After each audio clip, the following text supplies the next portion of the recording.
Para pamirsa ingkang kinasihan ing Gusti Yesus Kristus, sugeng pepanggihan kalian kula Ervin Rudi Haryadi, kaparenga kula sowan ngarsa panjenengan sedaya ing saklebeting renungan Sabda Winedhar dinten Setu 17 Juni 2026.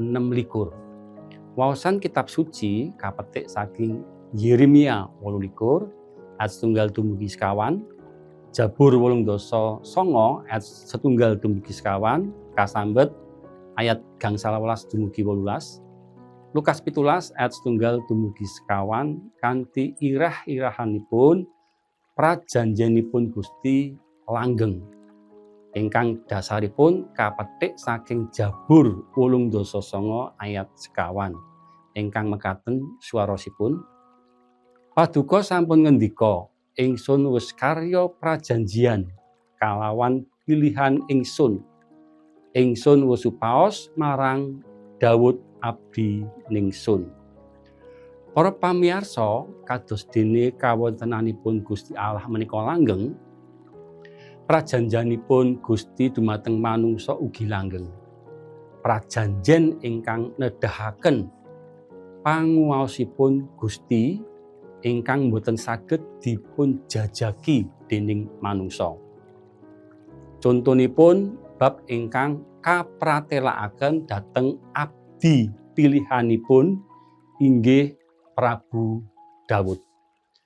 Prajanjenipun Gusti Allah dhateng Prabu Daud inggih menika damparing krajanipun ing salami-laminipun sarta kaparingaken ngantos turun tumurun. Jabur 89 ayat gangsal, kalih Samuel 7 ayat 13. Krajan ingkang dados peparingipun Gusti boten bab tata lair. Krajan politis ingkang wonten ing jagat menika. Nanging krajan tata kasukman inggih krajan langgeng ing wasargan. Gusti Allah paring pameca bab turunipun Prabu Daud ingkang lenggah ing krajan tata kasukman inggih Gusti Yesus. Panjenenganipun minangka ratuning kawilujengan ingkang birat dosa-dosaning manungsa. Ratu ingkang langgeng ingkang maringi kawilujengan tumrap sedaya titah ing jagat menika menapa dene ing swarga. Kangge wekdal samangke ugi ing salaminipun. Prajanjenipun Gusti Allah langgeng kangge salaminipun tumrap sedaya manungsa lan sedaya titah. Prajanjenipun Gusti tumuju dhateng sedaya tiyang pitados. Rikala tiyang pitados nderek lan pitados dhateng Gusti Yesus, prajanjen langgeng peparingipun Gusti rumasuk ing gesangipun. Minangka tiyang pitados, sedaya tiyang Kristen nampeni kawilujengan lan katentreman ing jagat menika.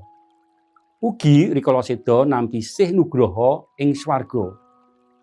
Ing tata kasukman, sedaya tiyang Kristen minangka trahipun Prabu Daud. Trah lumantar Gusti Yesus ingkang dados turunipun Sang Prabu Daud. Trah ingkang wingahaken ingkang kedah dipun jagi selamining gesang.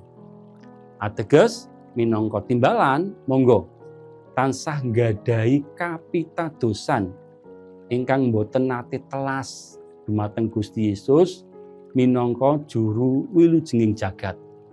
Kapitadosan ingkang dados margining kawilujengan langgeng peparingipun Sang Kristus. Amin.